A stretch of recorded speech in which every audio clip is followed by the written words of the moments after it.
In the glittering You underbelly of New must York City, understand the where fortunes gravity of rise like this. skyscrapers and crumble I like know, forgotten but dreams, this is too Alexander much to Harrington was a bear. man who measured love in assets and legacy in bloodlines. He was the heir to a real estate empire, his life a meticulously curated portfolio of luxury penthouses, high-stakes deals, and a wife who once seemed the perfect accessory, Ilara Voss, a brilliant architect whose designs had graced the covers of international magazines. But after 5 years of marriage, the one thing Alexander craved eluded them: children. Test upon test revealed the cruel truth. Ilara was barren, her body a beautiful vessel that could never bear fruit. To Alexander, this was not a tragedy. It was an inefficiency, a flaw in his grand design. One stormy evening, as thunder rattled the floor-to-ceiling windows of their Upper East Side mansion, Alexander confronted her with the cold precision of a boardroom negotiation. "Ilara, this isn't working," he said, his voice laced with the full sympathy of a man already plotting his next acquisition. He slid the divorce papers across the marble table, her name typed in stark black ink. "You're holding me back. I need an heir, not excuses," she begged, tears streaming down her face, reminding him of their vows, their shared dreams. But Alexander was unmoved. He stripped her of everything. Their joint accounts frozen, her designs claimed as company property, even the jewelry he'd gifted her repossessed as loans. Broken, Ilara was cast out into the rain-slick streets, clutching only a suitcase and the shattered remnants of her pride. Homeless and humiliated, Ilara wandered the city that had once been her canvas. She slept on friends' couches until their pity wore thin, then in shelters where the fluorescent lights buzzed like accusations. But beneath the despair, a fire kindled. Ilara had always been more than a wife. She was a visionary. With nothing left to lose, she poured her grief into her work, sketching blueprints in dingy cafes, networking with the underdogs of the industry, the immigrants, the overlooked talents, the dreamers like her. Word spread of her innovative, sustainable designs that turned urban decay into thriving communities. A small investor took a chance, and her first project, a eco-friendly housing complex in Brooklyn, became a sensation, winning awards and attracting global attention. As months turned to years, Ilara rebuilt her empire from the ashes. She founded Voss Innovations, a firm that revolutionized affordable luxury living, amassing a fortune that dwarfed Alexander's inheritance. But fate, that capricious architect, had more in store. During a routine medical checkup, Ilara discovered impossible. The initial diagnosis had been wrong. A rare hormonal imbalance, easily treatable, had been the culprit all along. With cutting-edge fertility treatments, she conceived, not one child, but 4. Quadruplets. The news sent shockwaves through her world, a testament to her resilience and the universe's ironic sense of justice. Now, 3 years after that fateful night, Ilara stood at the pinnacle of success, her quadruplets, 2 boys and 2 girls, toddling around her sunlit office, their laughter echoing like victory bells. She had heard whispers of Alexander's downfall. His new trophy wife, a socialite with pedigree but no substance, had borne him no children either, and his business deals were unraveling amid scandals. The invitation to the city's most exclusive gala arrived like a summons, hosted by none other than Harrington Enterprises, teetering on the edge of bankruptcy. Ilara RSVP'd with a smile, knowing this was her moment. The night of the gala arrived, the ballroom a sea of crystal chandeliers and whispered alliances. Alexander, looking gaunt and desperate, worked the room, seeking investors to save his sinking ship. Then the door swung open, and in walked Ilara, resplendent in a gown of midnight silk that hugged her post-pregnancy curves like a second skin. But she wasn't alone. Flanked by her team of nannies, her quadruplets entered in matching outfits, their cherubic faces drawing gasps from the crowd. Cameras flashed, murmurs rippled. Who was this woman, this force of nature with an entourage of tiny heirs? Alexander froze, his champagne flute midway to his lips. Their eyes met across the room, and in that instant he saw not the broken wife he discarded, but a queen returned, her crown forged in adversity. Ilara approached with the grace of a panther, her children giggling at her sides. "Alexander," she said, her voice smooth as velvet, "it's been too long. Allow me to introduce you to our future, the one you threw away." He stammered, his face paling as the realization hit. Ilara? How? This can't be. But she cut him off with a knowing smile, leaning in close enough for only him to hear. Miracles happen to those who rebuild, darling, and ruins are for those who destroy. As the night unfolded, Ilara became the center of attention, fielding offers from moguls eager to partner with vast innovations. Alexander watched from the shadows, his empire crumbling further with every toast raised in her honor. But Ilara's revenge was just beginning. She had a plan, one that involved acquiring Harrington Enterprises piece by piece, turning his legacy into a foundation for her own. And as she danced with her children under the sparkling lights, she whispered to them stories of perseverance, vowing that no one would ever break them as he had tried to break her. Yet, as the gala drew on, a shadowy figure approached Ilara in the garden terrace, a man from her past, bearing secrets that could upend everything she'd built. He claimed to have evidence of foul play in her original diagnosis, hinting at sabotage orchestrated by Alexander himself to justify the divorce. Ilara's heart raced. If true, this wasn't just personal, it was criminal. With her quadruplets safely tucked away, she agreed to meet him the next day. Unaware that Alexander had overheard, his desperation turned to something far more dangerous. The morning after the gala, Manhattan woke under a thin blanket of December snow, the kind that muffled sirens and made the city feel momentarily forgiving. Ilara sat in the back of her armored Maybach, the quadruplets safely at home with their nannies, and watched the skyline slide past like a silent accusation. The shadowy figure from the terrace had left her a burner phone number and a single instruction. Meet at noon in the lesser-known winter garden of the New York Public Library's Schwartzman Building, a place where marble lions guarded secrets better than any security detail. She arrived early, dressed in understated charcoal cashmere that cost more than most people's rent. Her hair pulled into a severe knot that made her cheekbones look lethal. The garden was nearly empty, the fountain frozen into crystalline stillness. Footsteps echoed behind her, measured, deliberate. She turned to find a man in his late 50s, lean and weathered, wearing a coat that had seen better decades. His eyes, however, were sharp, the eyes of someone who had spent years documenting truths others wanted buried. Dr. Harlan Graves. He introduced himself quietly, extending a gloved hand. Former head of reproductive endocrinology at Manhattan Fertility Associates, the clinic that misdiagnosed you. Ilara didn't take the hand immediately. You're risking a lot approaching me like this. I've risked everything already, he replied.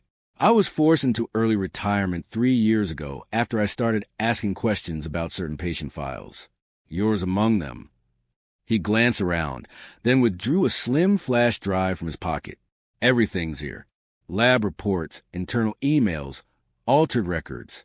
Your original hormone panels were normal. Someone swapped the results, then buried the originals. Her pulse hammered against her ribs. Who? Graves hesitated. The order came from the top, a direct payment traced to an offshore account linked to Harrington Enterprises. Alexander wanted grounds for divorce that wouldn't cost him in court. Infertility gave him the perfect narrative. Medical impossibility, no fault on his part. He could keep the assets, the reputation, everything. Ilara felt the cold seep through her coat, but it wasn't the weather. It was rage, refined and icy. Why come to me now? Because I'm dying, Graves said simply. Pancreatic cancer. 6 months, maybe less. I don't want to take this cowardice to my grave. And because I've watched you rise. You have the resources to make this matter. She finally took the drive, slipping it into her pocket as though it were made of glass. If this is real, Alexander didn't just discard me. He manufactured the reason. Graves nodded. There's more. The doctor who signed off on the falsified report, Dr. Lydia Lang, still works at the clinic. She's terrified. I think she'll talk if the right pressure is applied. Ilara's mind raced ahead, already mapping legal avenues, media strategies, the exquisite pleasure of watching Alexander's carefully curated life implode under the weight of provable fraud. But she kept her expression neutral. Thank you, Dr. Graves. You'll be protected. My team will reach out. He gave a tired smile. I don't need protection anymore. Just knowing someone will finally hold him accountable is enough. They parted ways beneath the bare branches of the garden's honey locust, and Alara walked back into the city feeling lighter than she had in years, as though the snow itself were washing away the last stains of humiliation. By evening, she was in her penthouse office atop Voss Tower, a sleek glass monolith she designed herself on the Hudson Yard skyline. Her general counsel, Maya-chan, a shark in stilettos, was already poring over the decrypted files with a forensic accountant and a private investigator who'd once worked white-collar cases for the Southern District. "It's airtight," Maya said, pushing her glasses up her nose. The metadata alone shows the original reports were altered on a workstation registered to Lang. The payment trail loops through 3 shell companies, but lands squarely in a Harrington trust. We can file civil fraud tomorrow if you want, or go criminal and hand it to the DA. Alara stood at the window, watching ferries cut white wakes across the dark river. Civil first. I wanted to feel it financially before the cuffs come out. Strip them of the company, the properties, the name. Then we let the justice system finish the job. The investigator, a former FBI agent named Reyes, leaned forward. There's something else. Alexander's been liquidating assets quietly for months. Offshore transfers, fire sale leases on prime real estate. He's preparing to run. Probably since the walls closing in after last night's gala. Alara turned, her reflection superimposed over the city lights like a ghost queen. Then we move faster. Acquire as much of Harrington Enterprises' debt as we can before he realizes we're coming. I want controlling interest by the new year. Maya arched a brow. Hostile takeover of your ex-husband's crumbling empire, funded by the fortune you built without him, using evidence of his own sabotage? The tabloids have been a feast for years. Let them, Alara said softly. I've earned every headline. The next weeks unfolded like a precisely orchestrated symphony of vengeance. Voss Innovation snapped up Harrington bonds at discount through anonymous vehicles. Creditors, sensing blood, began calling in loans Alexander couldn't cover. His board grew restless. His second wife, Isabel, the socialite who'd once sneered at Alara's failure to conceive, started packing suitcases in their Hamptons estate, whispering to friends about prenups and separate futures. Alexander, meanwhile, grew paranoid.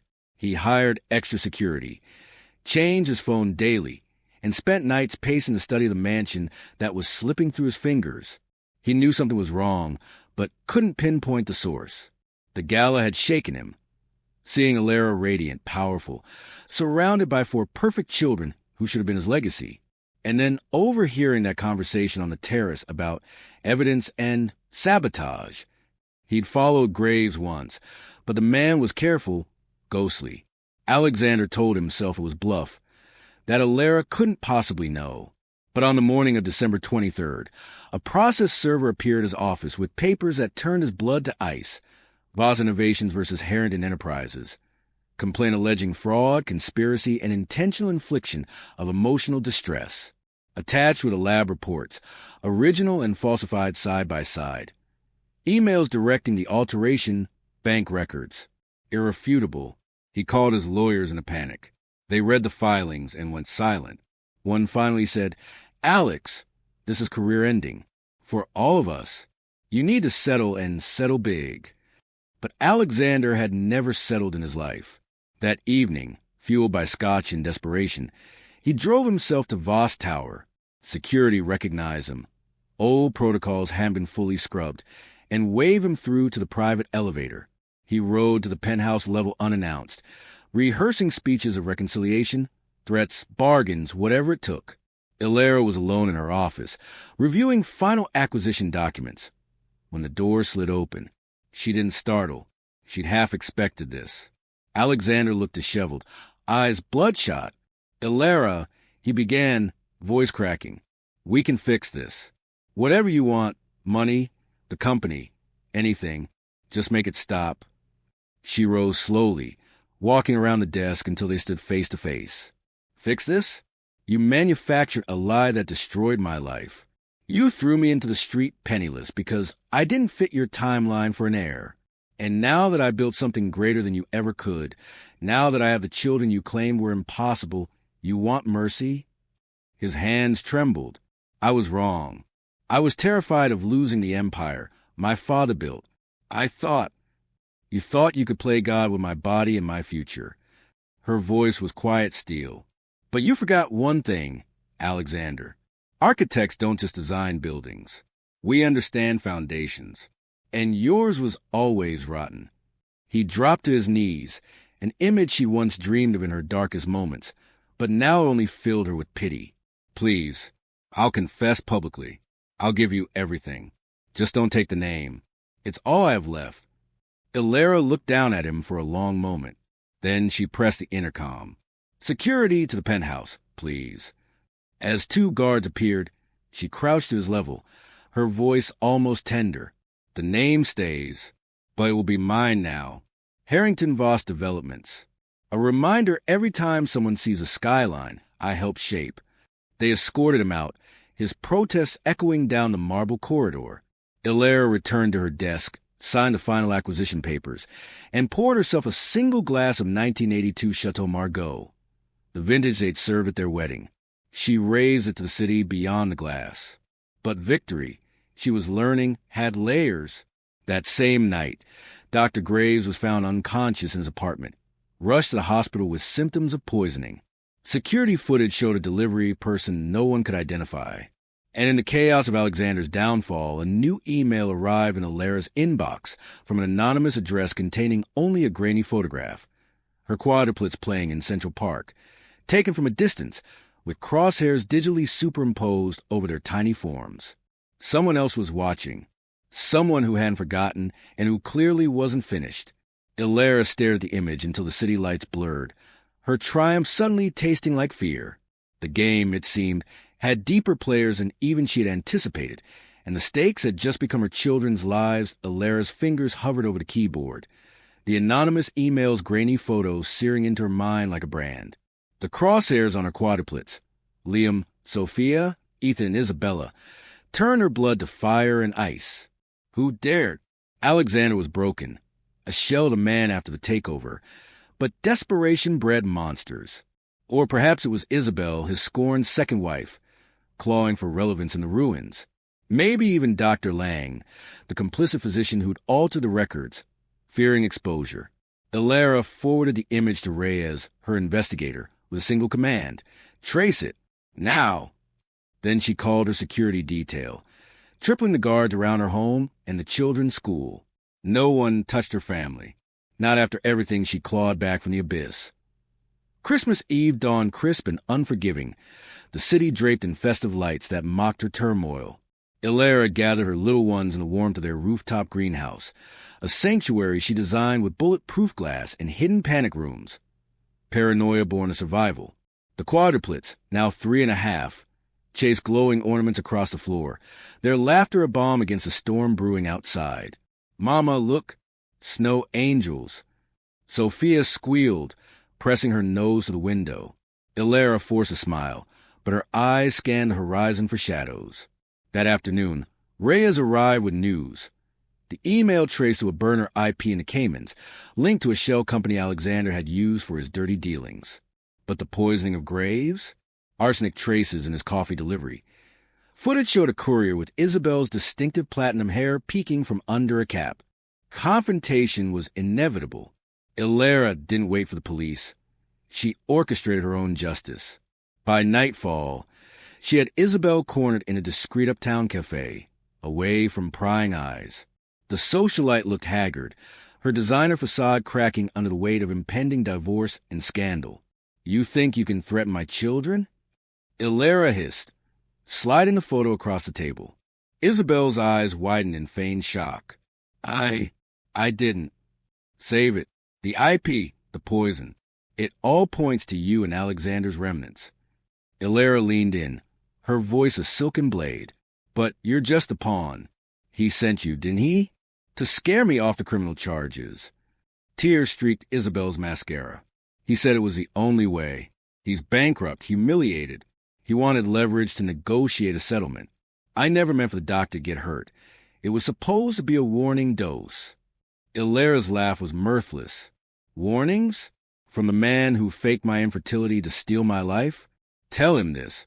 The game ends tonight. She stood, signaling hidden agents in the shadows. FBI vans pulled up outside. Reyes had looped in federal contacts, turning the fraud into a conspiracy charge with attempted murder tacked on. Isabel was cuffed and led away, sobbing apologies that fell on deaf ears. But Alexander was the head of the snake. Ilera tracked him to a seedy motel on the outskirts of Jersey, where he holed up with the last of his cash. She arrived unannounced, flanked by bodyguards, the winter wind whipping her coat like a cape of retribution. He opened the door, unshaven and reeking of defeat, his eyes hollow pits. "Ilera, please."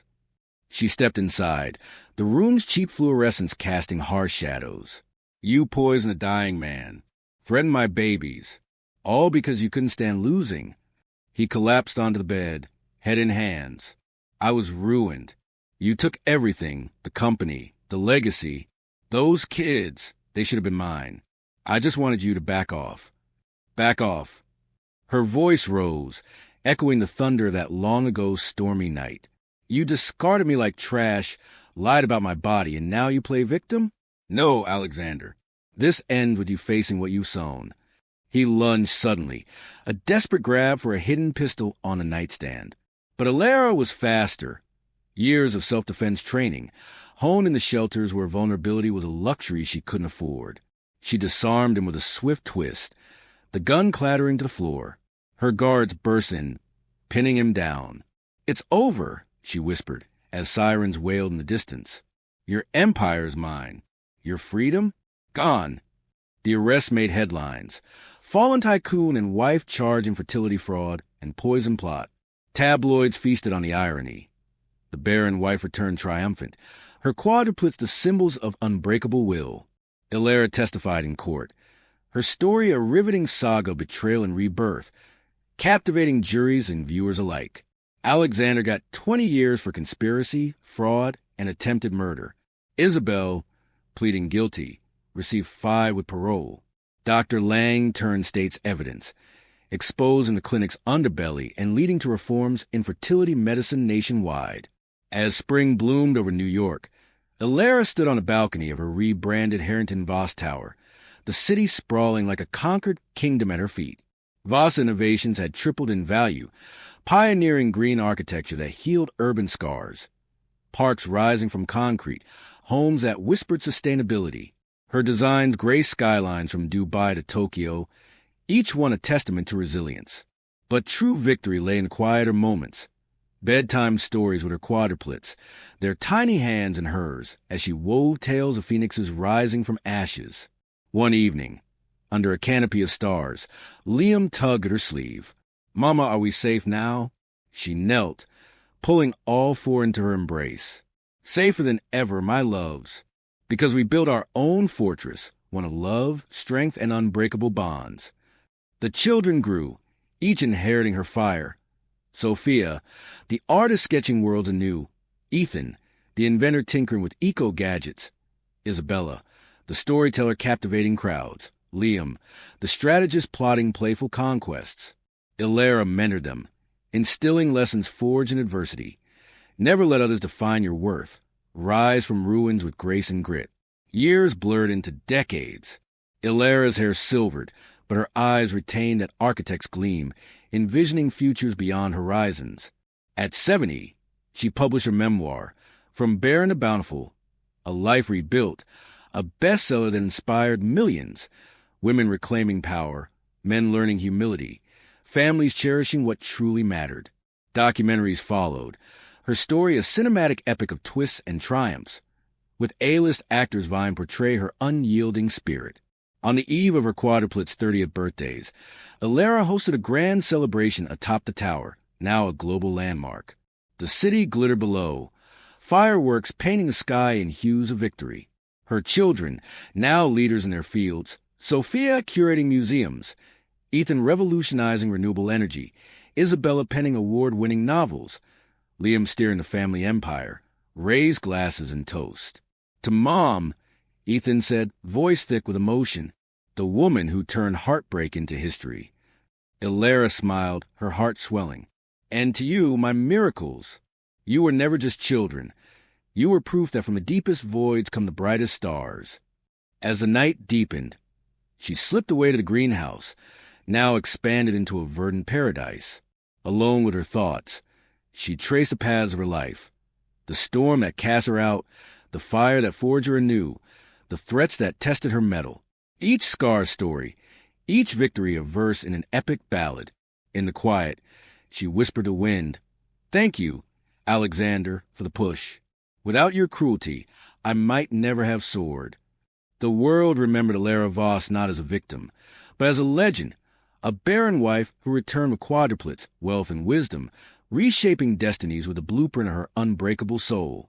Her legacy endured in every skyline she touched, every heart she inspired, a magnificent tapestry of revenge redeemed into Renaissance. Viewers and listeners, drawn into her orbit, found in her tale the spark to ignite their own revolutions, proving that from the ashes of betrayal, empires of eternity could rise. And so, in the grand theater of life, Alara's curtain call echoed eternally, a symphony of strength that resonated through generations, forever captivating, forever triumphant.